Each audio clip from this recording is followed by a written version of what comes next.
Wide is looking bleak, especially if you're in Eurozone, US, New Zealand or Germany. The overall global picture is gloomy at the moment with chances of a global recession at an all-time high. The IMF forecast for global growth is slow to a point of 2.7% in 2023 from 6% in 2021. Meanwhile, inflation remains a looming concern with banks across the world hiking rates to tame the inflation beast. Deutsche Bank sees a 100% probability of the US slipping into recession. Meanwhile, the Eurozone entered a recessionary phase in the first quarter of this year. In all of this, India and South Asia remain bright spots. What is affecting the world economies and what does it mean for people living in these countries? We'll be discussing all that and more. Joining me at this point in time is Karan Mehrishi. Also with us is Professor Arun Kumar, who's a former economics professor at JNU. With me at this point in time in the studio are my colleagues Karthik Malhotra and Rakesh Khar. Gentlemen, appreciate you all speaking to us. Professor Kumar, I want to directly go and address you at this point in time. Would you agree that India is a bright, shining spot amid global gloom and doom? Well, not quite, because if you look at the data, our data for GDP growth reflects largely the organized sector. The unorganized sector, which is declining, is not reflected by our data. So when I correct for that, our growth rate is also close to about 1 or 2% and not 7.2% as is officially suggested. And that could slip very hard because if you look at the latest quarterly data, then at current prices, consumption has declined, both for private sector and for government. Only investment has risen. Exports deficit, is also increasing, and that's compensated for by errors. And errors are basically, showing that the data has problems. So in a sense, while the world economy is not growing very fast at the moment, Indian economy is also not growing fast at all. And in South Asia, we have a crisis in various countries. Nepal has slipped into recession now. Bangladesh is slipping. Pakistan and Sri Lanka have already slipped. Sri Lanka has been showing minus 10% rate of growth as of data yesterday. So all this put together, South Asia is not necessarily doing very well either. South Asia not doing necessarily too well either, but especially in case of India, and Rakesh, perhaps this is a question to you at this point in time, especially in case of India, inflation is well within the estimates. We are growing and growing to an upward of almost 7%. That's the growth figure for last year, and this year is also steady so far. Would you agree with what Mr. Professor Kumar had to say there, that it's not looking as bright as we would want it to be? On a serious note, happy to be an Indian for a change. Okay. Well, Professor Kumar has his perspective, which we deeply respect. It's important to note that the data that emanates from India is being assessed and reviewed at various levels in the global fora. So if there is such error of judgment, it would be pointed out by IMF, World Bank. They're not beholden to India to, really respect their data. Of course, the key parameter that goes out of India becomes the benchmark. But yes, the unorganized sector is a challenge and continues to be a challenge. Professor Arun Kumar is right in pointing that out. But we must take some respite in the fact that when the rest of the world, especially our neighborhood and across the seas, is in deep trouble, we are stable and steady and have a certain trajectory. And that trajectory looks definite. On inflation, what is happy about the entire inflation syndrome is that inflation globally has become the #1 enemy. So in that sense, India is right in having identified it as a key challenge. What is happening now globally, inflation is being targeted as the most potent weapon. And when there is no growth or there is less growth, the policy makers, especially politicians of all hues running various governments, even developed economies or developing economies, Shweta, are conscious and mindful of the fact that we have just recovered from COVID, which has put additional pressure on the citizens, all parts of the world. So in that sense, inflation has to be managed. So I think that's why what one would probably call a hawkish stance by policymakers at the central banks across the world is being reflected in that particular stance. But a good thing net that inflation is being targeted uniformly by one in every central banker. Okay, and we discussed that story right in the morning, Karthik, how inflation remains a key concern. However, another beast that is, sort of being dealt with silently, and many countries have openly declared they're also pushed into recession. So it's like a double whammy at this point in time. In order to control inflation, you've got to hike rate. If you hike rate, consumption lowers, you slip into recession. How do you tame with this, double-edged sword? See, Shweta, I think both Rakesh and Professor Kumar will agree with me that monetary policy is a very immediate step that you can take to control inflation. But monetary policy and fiscal policy both have to work in tandem. That means there has to be enough tax collection to compensate for the expenses that the government makes. There has to be, on the current account trade deficit side, there has to be enough export to offset the import bill. So overall, fiscal and monetary policy have to work in tandem. But coming back to the moot question here, I think, look at the map. India definitely, as opposed to, let's say, Germany, UK, New Zealand and the US, is definitely in a greener situation than the rest of the world. And yes, we've been, I think, fairly forthright in going ahead and making supply side reforms.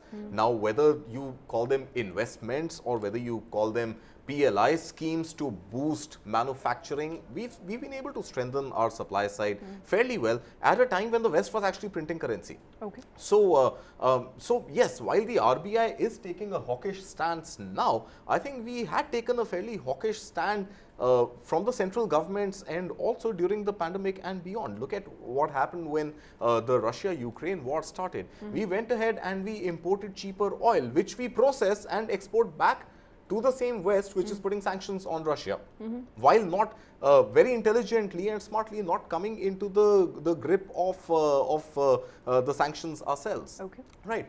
Now, now what is happening? Let's look at the top 3 economies in the world, for example. USA, you just said Deutsche Bank has come up with a 100% possibility of US entering recession.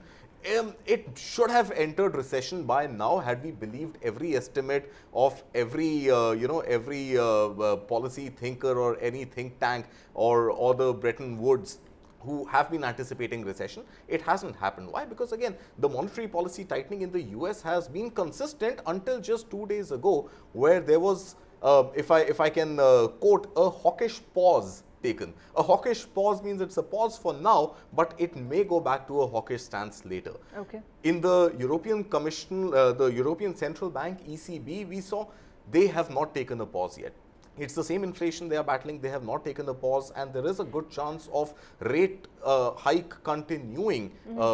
Even while we see in China there has been a pause. So we'll come to China subsequently. So second largest economy, China. Let's park that for now. Okay. Third largest economy. Professor Kumar also wants to butt in. Professor Kumar, just let me finish. Third largest economy, Japan. Again, the same kind of problems. There is a great chance of Japan also entering recession. While if you go back to that map, we'll see India is a little better placed. Yes, Professor Kumar. Yeah, what I wanted to say is that the data that IMF and World Bank use are basically government data. They're not data collecting agencies. There's nobody else other than the government which can put out official data. So therefore, IMF and World Bank data would roughly correspond to what the Indian government's data is. But if you look around, the evidence is from FMCG sector, from textile sector, from leather goods sector, from pressure cooker industry, and so on and so forth. The demand has been shifting from the unorganized to the organized sector. And that's why the GST collections, the direct tax collections, whether it's corporate tax or income tax, they're all coming from the organized sector. So how come when the economy is not doing that well, these tax collections are rising at 20% or thereabouts? That can only be because demand is shifted from the unorganized to the organized sector. So there is plenty of evidence that the unorganized sector has been declining roughly maybe around 10% per annum in the last 2-3 years. And the organized sector is taking advantage of that. That's why if you look at the RBI data on 2,700 companies, that shows that the sales went up by 40% last year and profits by 24%. So when the economy is stagnant and the sales go up, that can only be at the expense of the unorganized sector. You can also see that in the case of trade, where e-commerce has been growing at 20-30%, that can only be at the expense of the neighborhood retail stores and the wholesale trade. So in other words, all data points towards that. The second point I want to point out is that the challenge of inflation is a result of the supply bottlenecks and of the Ukraine war, which has added to the supply bottlenecks, which were already existing during the pandemic. It's not a demand side problem. It's not as if demand was very high in India because of which the inflation was high. It was because of indirect taxes, like on taxes on petroleum goods, which raised the prices. It was also because of the supply bottlenecks that were there. So central bank has a little role to play when the supply bottlenecks are there. If the demand was a problem, then by increasing interest rates and lowering liquidity, you could cut back inflation. So in other words, inflation requires, as was being said, both a fiscal component and a small monetary component. The monetary component is required because if we don't raise interest rates corresponding to what's happening abroad in the US and Eurozone, then capital flight would take place, rupee would weaken, that would raise inflation, and further it would create balance of payment problems. So in other words, we are forced to raise interest rates along with what's happening abroad. So in other words, the monetary policy only is trying to prevent capital from going abroad.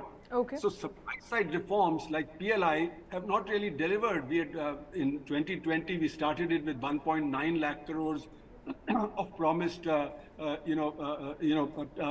money to be given under PLI, but data day before shows that only 2,900 crores has been given, whereas 3,400 crores has been demanded.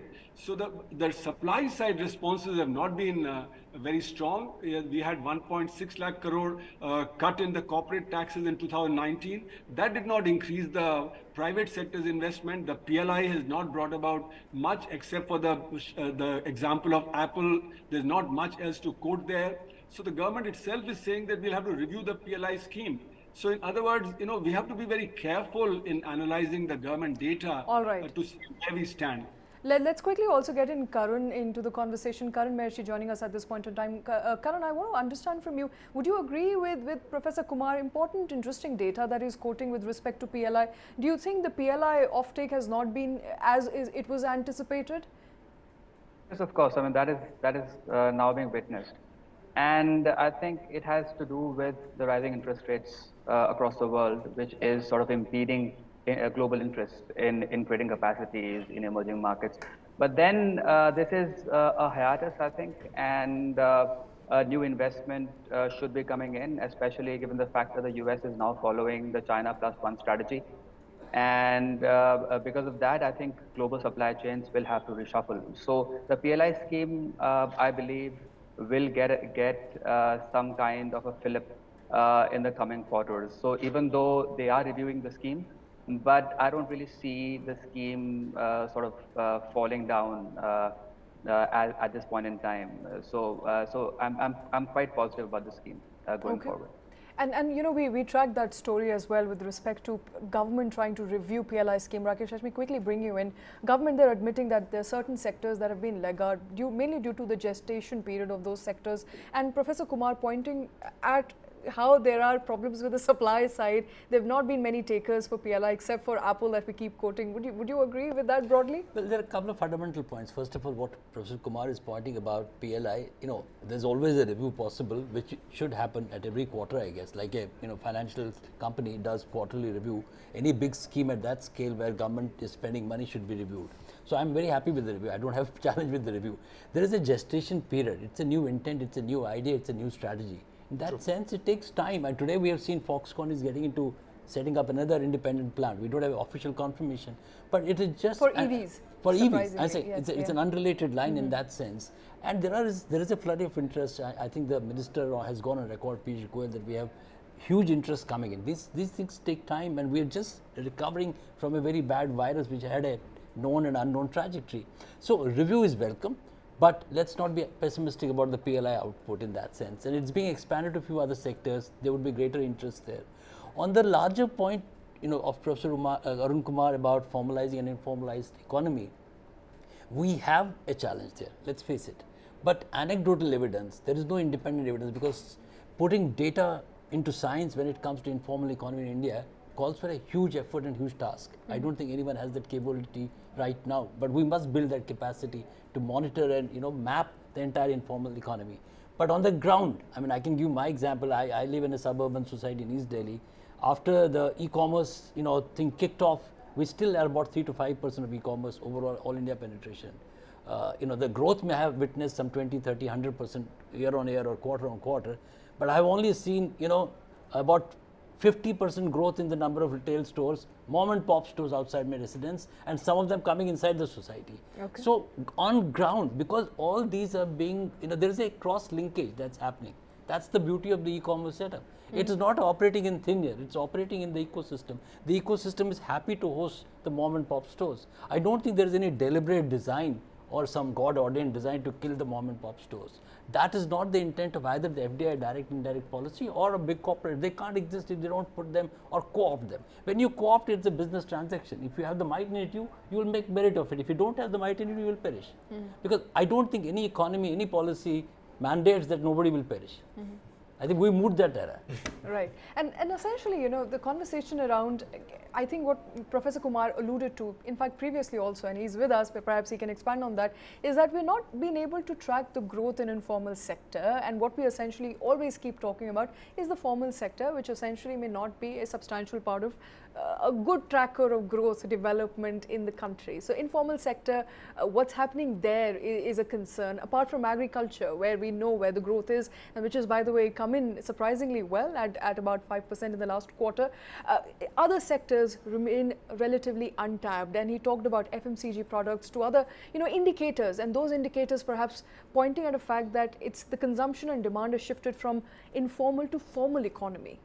Right. So like Rakesh pointed out, collection of data for the informal economy is obviously a Herculean task, right? And hence very, very difficult to do that and achieve something out of it. But I think there is, if you were to compare formal economy versus formal economy, and if there is growth there, it is growth.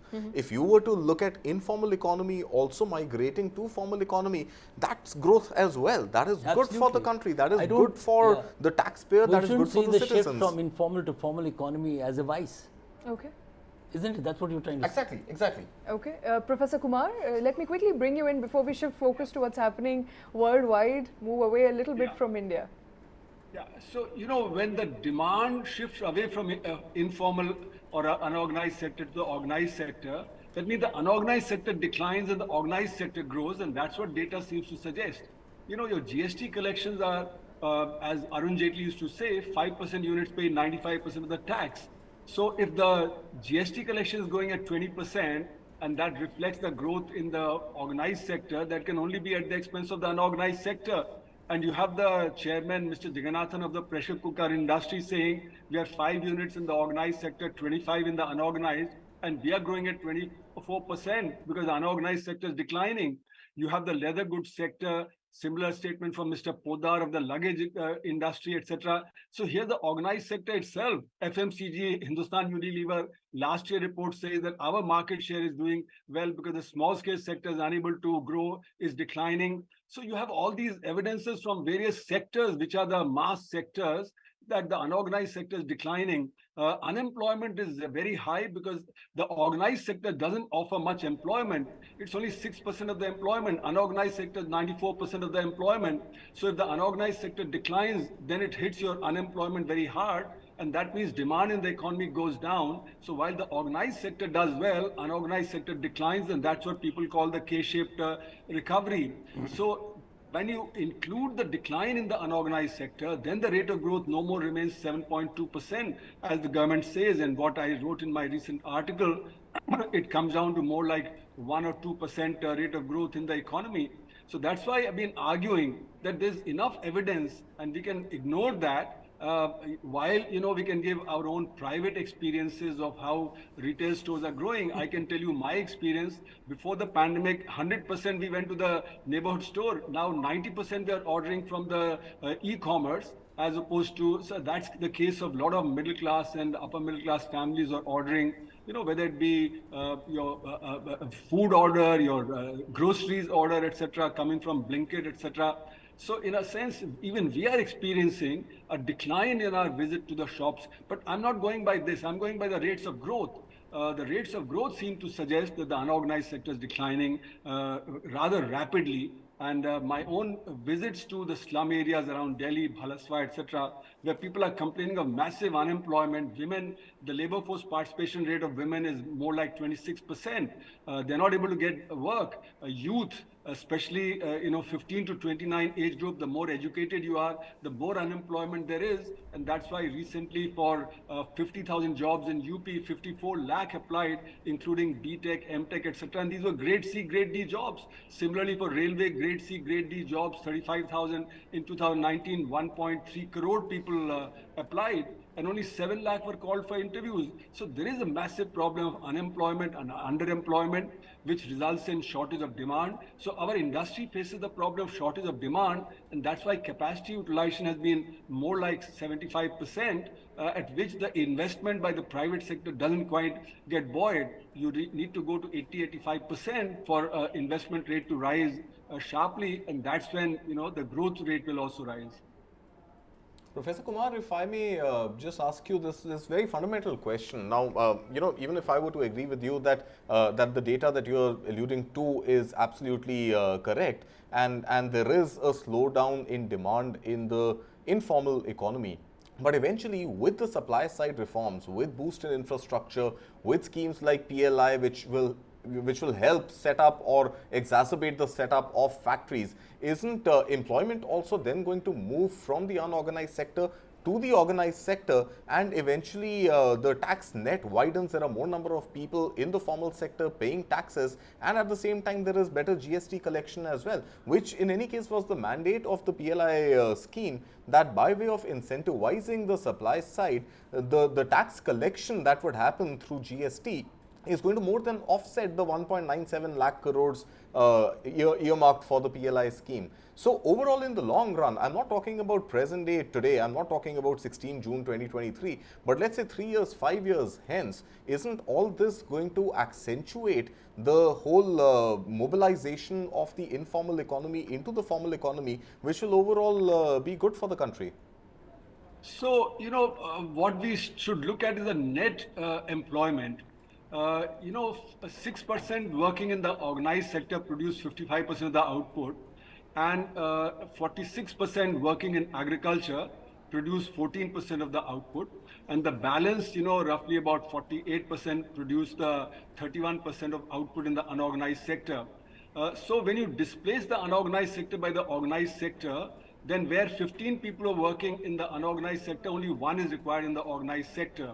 So if demand is shifting from the unorganized to the organized sector, then for every one additional employment in the organized sector, you're going to displace roughly 13 people in the unorganized sector. So that's why the unemployment situation has been But so should we look at demand specifically, internal demand, and wouldn't this also help fulfill external demand by way of exports? No, so, in the net, we are actually deficit. So the demand is generated by export minus import. Yeah. And we are deficit, and therefore, we are not generating demand there as a result of additional export. Not yet, sir, not today. But I'm saying, not today, sir, I agree with you. But in time, wouldn't the supply side reforms and the mobilization of the informal sector to the formal sector help create enough manufacturing capacity to be able to export outside? The more you manufacture in the organized sector at the expense of the unorganized sector, the more unemployment you'll have. And that's why even before the pandemic, we had reached a record high of unemployment of 45%. So could you clarify by what you mean at the expense of the unorganized sector?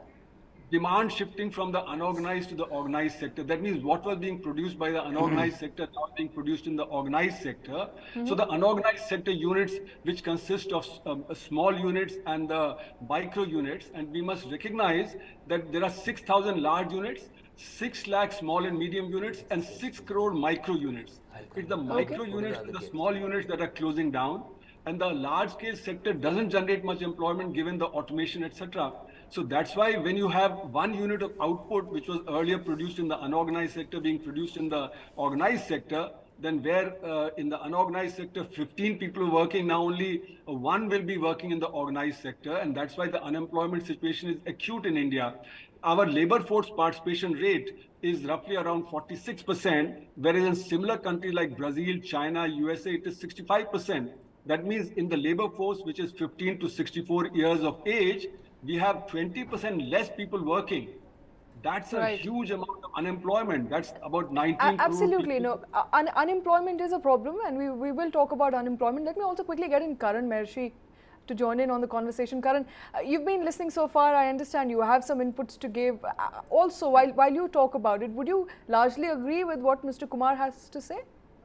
Yeah, I agree with the professor, but just to add to what he was saying, we also have to understand here, Shweta, that unorganized economy has also given India a high purchasing power net per household. So if you compare that, so if you compare the purchasing power parity, the purchasing power of a household as compared to the nominal purchasing power of a household, then the per capita income of Indian household almost becomes fourfold when you talk about from the perspective of purchasing power. Now, this is happening because India is a highly unorganized economy. So we have to understand that if the economy evolves too fast into an organized economy, then the cost of living also goes up substantially. So the reason why Indian households enjoy low inflation comparatively, and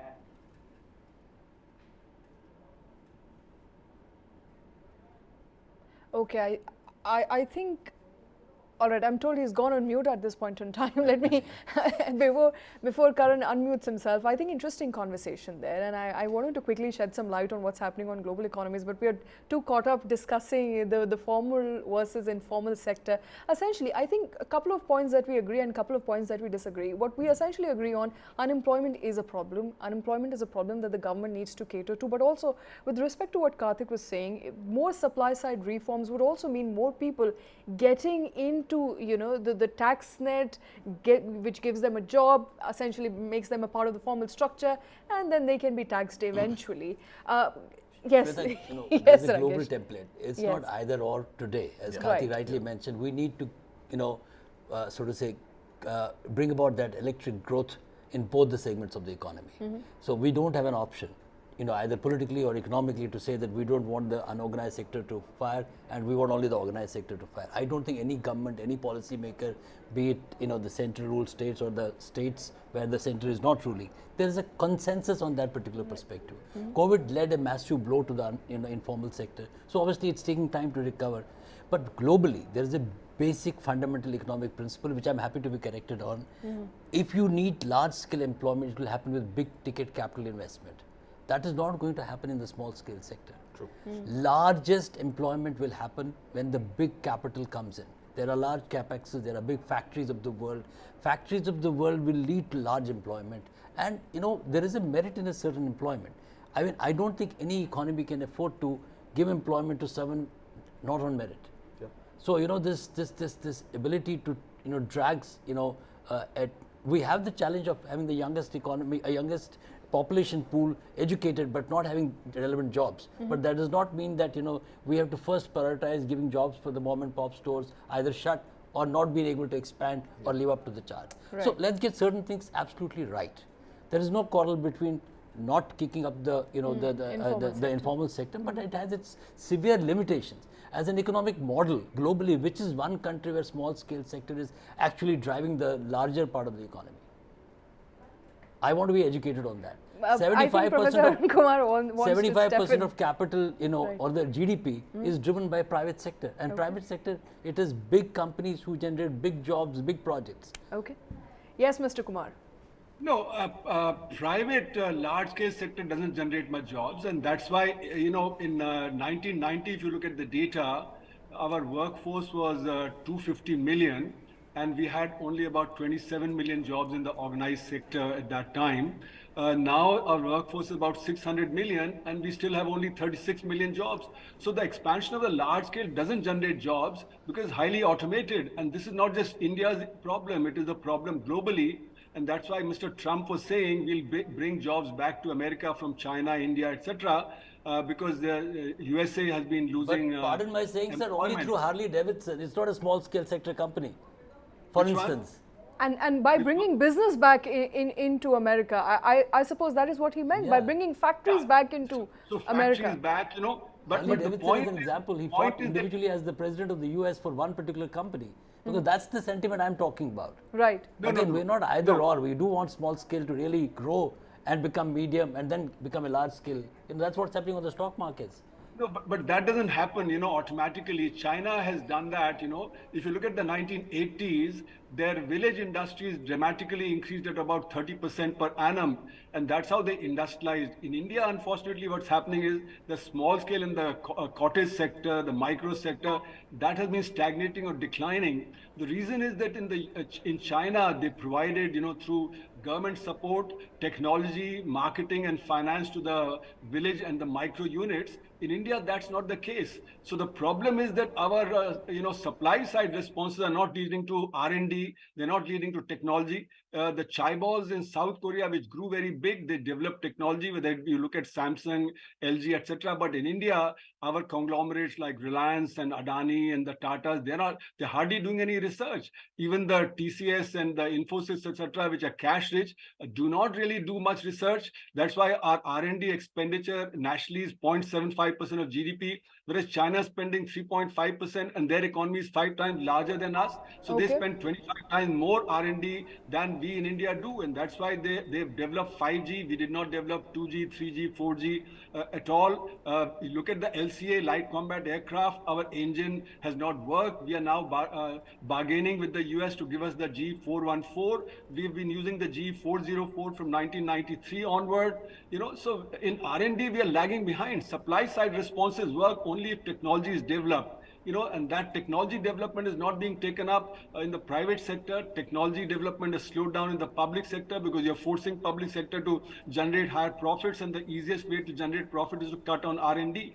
So the whole environment is not there to generate R&D, which is the only way we can become self-sufficient, and where we can boost the micro sector as well as the small sector and the large sector.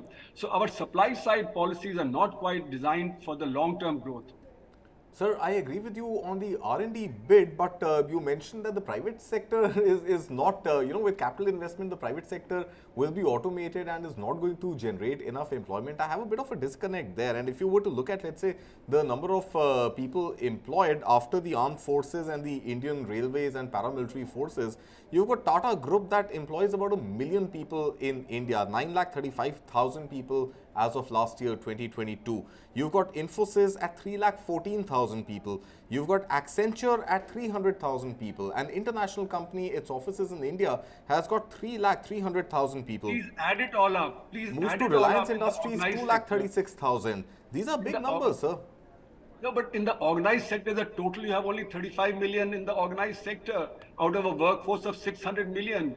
That's why the organized sector only employs 6% of the workforce. So hence, isn't it better that the organized sector gets further cemented to set up more shops, to set up more offices, more factories, and give more employment? Not at the expense of the unorganized sector. When the demand is stagnant and the organized sector expands, then it can only be at the expense of the unorganized sector.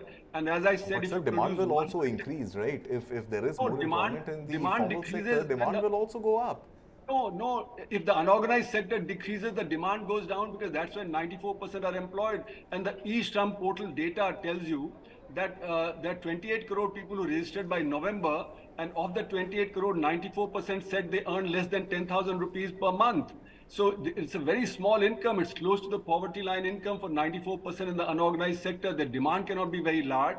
And the Delhi Socioeconomic Survey of 2018 suggested that in Delhi, which has a per capita income 3 times the all India per capita income, there what you find is that 98% spend less than 50,000 rupees per month, and 90% spend less than 25,000 rupees per month. Divide that by 2.5 and you find that all India, what it translates to is that 98% spend less than 20,000 rupees per month, and 90% spend less than 10,000 rupees per month. There cannot be much demand coming out. So unless the unorganized incomes go up, unless farm incomes go up, demand will not go up. Demand will not go up. So, sir, in one line, I think Shweta will tell us that we're running running out of time, but I'll just take this moment before that. In one line, what would be your recipe then? Do not incentivize the large companies, do not incentivize big scale factory setups, rather divert funds into the farm sector, divert funds into the MSME sector. Is that your recipe for India's economic growth? Yes. So that's where 94% of the employment is. And Right. unless you boost agriculture income, unless you boost micro sector and the small sector, your demand is not going to go up. 6% of the workforce cannot provide the large demand that is required. Once you boost the demand for the micro sector and the agriculture sector, demand for organized sector will also go up. It's I not agree, that sir. it So will be at the just expense of for the on organized pure sector. economics, again, in the interest of time, I'll be as quick as possible. Now, if there is this demand that gets generated through the unorganized sector, farm sector, MSMEs, clusters of businesses where medium-sized and small-sized companies operate, and if there isn't enough supply available, are we not looking at inflation again? The equilibrium is going to be met at a much higher point. No, the supply will also grow. Because when your agriculture is So boosted, that's what the supply side reforms are already underway, sir. Doesn't it bring us No, back to you won't need the question? Karthik, it's a common won't phenomenon. need- At see- one level, if we, See, supply side, what it does is it gives concessions to large businesses, as like the PLI scheme. PLI scheme is not targeted to small and the micro sector, it's only targeted to the large and the medium sector. And that's where the employment generation is very low. So if you give, for instance, MSP in the rural areas, in the agriculture sector, farm incomes go up. From farming, the last data survey that was done, average farmer earns 27 rupees per person per day, which is abysmally low, which is close to the poverty line.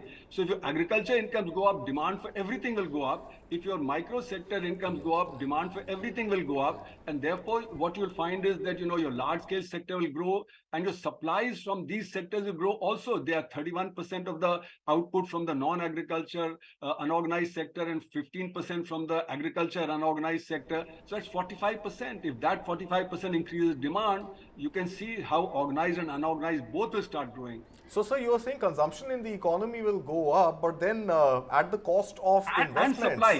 And supply. Sure, Because but at production the will also cost of go up. investment. So overall to the No. GDP, I'm just going back to very basics macroeconomic theory. Y is equal to C plus G plus I plus X minus M. You're saying we look at boosting the C and the consumption in the economy, but not as much the I. So net result is going to be much different. No, so if you look at it, our investment peaked in 2012-13 at 36%. Yeah. After that, the fall of demand, investment rate went down to 30%, and investment rate has not recovered, and that's because demand was short. When demand picks up, your investment rate will also go up in the economy. So the balance between consumption and investment will also change, and the investment rate will not fall.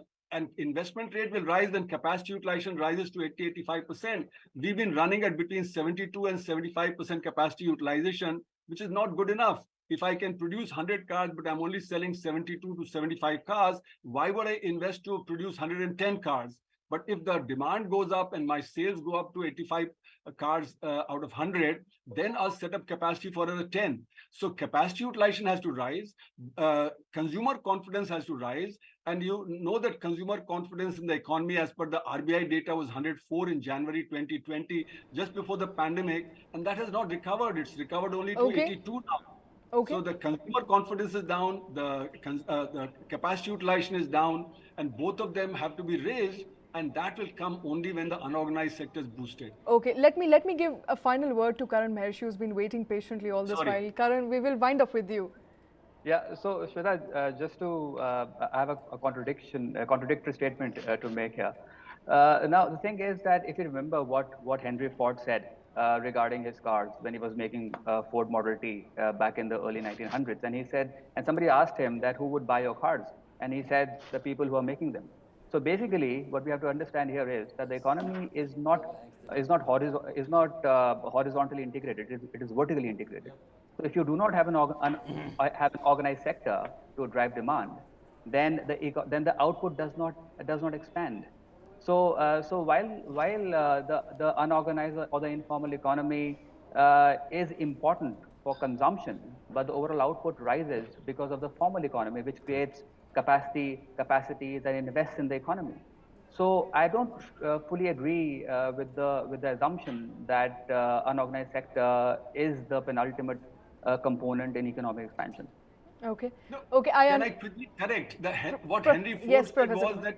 that unless my workers have higher income, they won't buy the cars, and then there's no point in mass producing the cars.